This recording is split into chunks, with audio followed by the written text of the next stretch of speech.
Here, I'm going to show you this picture. This is the area we're going to focus on right here. Can you see that? That is called the carpal bones. We will talk about those carpal bones later. Out of all your body, your hands have the most muscles, bones. And where is that located? Would be in the carpal bones, right here in your palm. That allows the twisting movement in your hand, at your wrist, the circular motion that it makes, the up and down, the way it can pivot. There's no other body part that can do that same motion. Your shoulders can't, but your hand can. Your legs, they can't do that. Your hands can though. You can twist a bottle open, a jar open.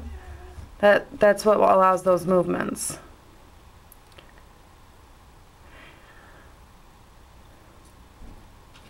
Let's say if you're upset,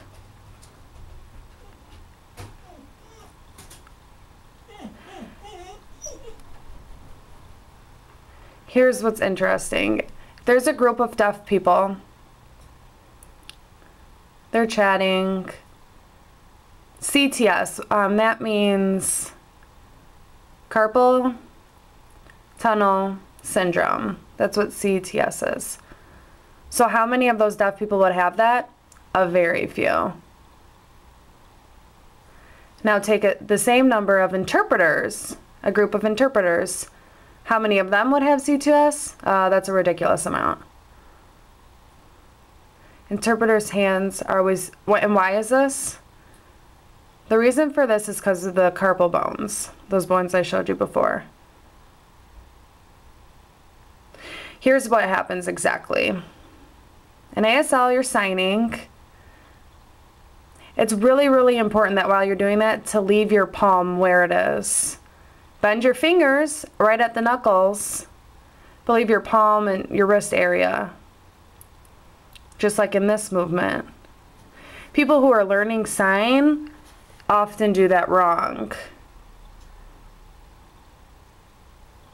If it's a slow movement like this, that's a lot of pressure and stress on it compared to this, which would be good, which would be better. It's really important that we teach people, do not change where your palm is at. Let's look at this, the shape of the letter R. Look at that. How their fingers are twisting over each other. That means the muscles inside are making that twisting movement, motion. And your nerves are also doing that also. They're getting twisting in there.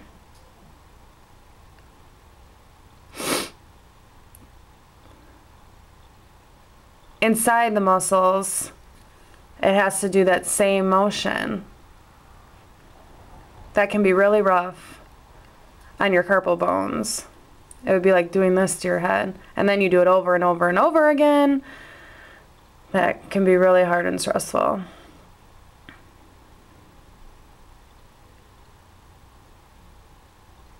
Your nerves can't heal. They can't change and heal. Once you ruin those, they're done. It's just like your brain, how your brain develops. It changes.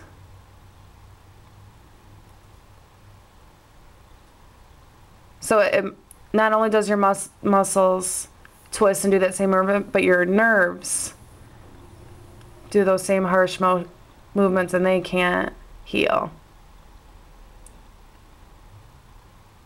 People who are learning ASL, I'm describing ASL, it's really important that you talk about the anatomy of the hands.